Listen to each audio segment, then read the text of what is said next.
Tujuan dari diadakan Korpres ini adalah mempertegas dan membantah adanya statement-statement di luar sana seolah-olah yang kita bicarakan pada tanggal 20 April di sini hal lain, padahal yang kita bicarakan hal lain.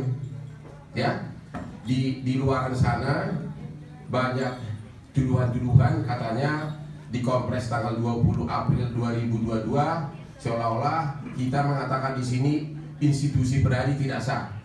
Seolah-olah ada tuduhan begitu, padahal waktu itu yang kita bicarakan adalah soal keabsahan anggaran dasar dan akibat hukumnya.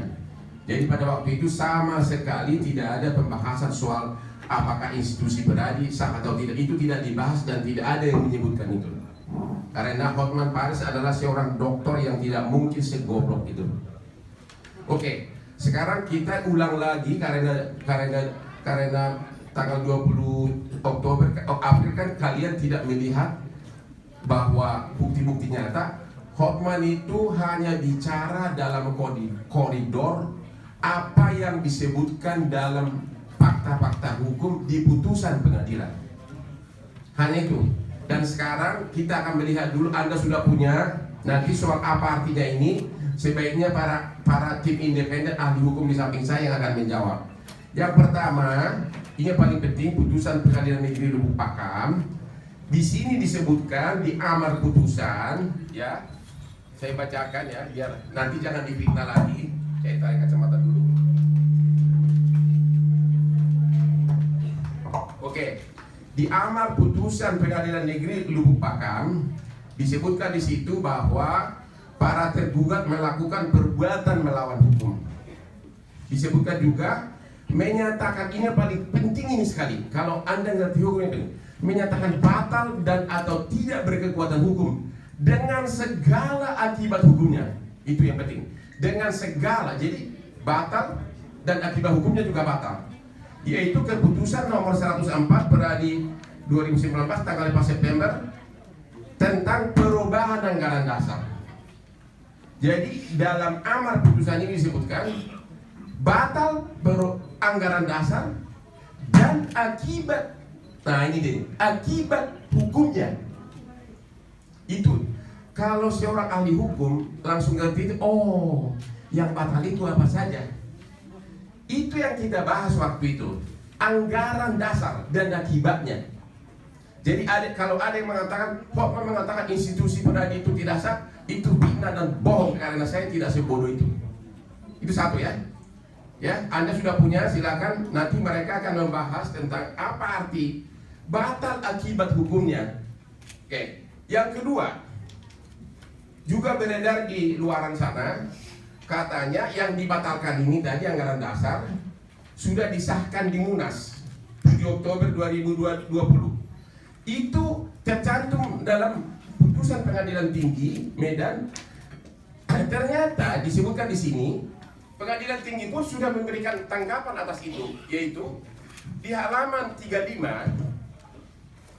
Nah, di halaman 35 disebutkan di situ, kalau Anda baca, ini dia nih.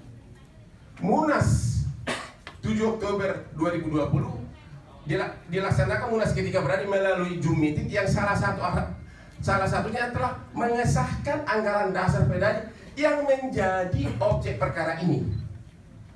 Artinya apa? Yang dibatalkan tadi oleh pengadilan, objek perkaranya kan perubahan anggaran dasar. Yang dibatalkan tadi oleh pengadilan, oleh Munas disahkan. Jadi swasta mensahkan membuat putusan yang mensahkan yang sudah dibatalkan pengadilan. Terserah kepada ahli nanti bagaimana penafsirannya. Ya. Dan kemudian itu dipakai sebagai alasan untuk banding. Dengan mengatakan, kami sudah sahkan ini anggaran dasar, tolong banding kami dikabulkan. Ternyata Pengadilan Tinggi tetap menolak. Tetap anggaran dasar kau batal, sampai kasasi batal. Jadi yang tersebar di luar yang mengatakan yang disahkan di Munas itu anggaran dasar baru, di luar yang dibatalkan itu bertentangan dengan isi putusan pengadilan tinggi. Bahkan 3 kali disebutkan di sini bahwa yang disahkan itu adalah SK 104 yang dibatalkan oleh pengadilan negeri di halaman 35, halaman 349 dan halaman 40. Berulang-ulang di sini dalam memori banding dari Peradi mengatakan itu. Jadi lagi-lagi saya hanya sebatas putusan karena saya tidak tertarik menjabat jabatan apapun. Saya tertarik gara-gara terus-terusan saya diledek begini, pamerin wanita dan sebagainya. Makanya saya jawab sekarang. Saya hanya sepanjang membahas hukumnya. Di sini disebutkan 3 kali oleh memori banding Peradi bahwa yang disahkan di Munas itu adalah surat perubahan anggaran dasar yang sudah dibatalkan. Jadi dibatalkan oleh pengadilan, disahkan mereka. Tapi oleh pengadilan dibatalin lagi dibanding, dibatalin lagi di kasasi. Jadi mana yang sah? Anda silakan tafsirkan. Ya. Yang kedua, yang juga saya bahas waktu itu adalah apakah ada SK Menteri Hukum dan HAM baik terhadap perubahan anggaran dasar maupun terhadap susunan pengurus yang baru. Karena itu diatur dalam Peraturan Menteri Hukum dan HAM nomor 3 tahun 2016 di pasal 17. Perubahan anggaran dasar harus disahkan dan juga kepengurusannya. Itu yang saya tanyakan waktu itu. Oke? Jadi sekali lagi yang saya bahas berulang-ulang adalah fakta hukum dalam putusan sepanjang menyangkut pembatalan perubahan anggaran dasar. Tidak ada lebih dari situ. Hal lain, mungkin sebelum saya kasih ke ahli-ahlinya ini, Anda contoh begini. Apa bedanya perseroan terbatas dengan dewan direksi? Kalau suatu anggaran dasarnya disebutkan cacat, apakah dewan direksi itu sah? Ya. Apakah surat-surat yang ditandatangani oleh direksi PT sah? Kalau anggaran dasarnya sudah cacat, sudah dibatalkan pengadilan. Karena direksi itu ditunjuk berdasarkan anggaran dasar. Kalau misalnya direksi perseroan terbatas itu tanda tangan berbagai surat, bagaimana nasibnya? Itu kira-kira. Jadi sekali lagi Anda pakai itu bahwa saya tidak pernah menyebutkan suatu institusi berada tidak sah.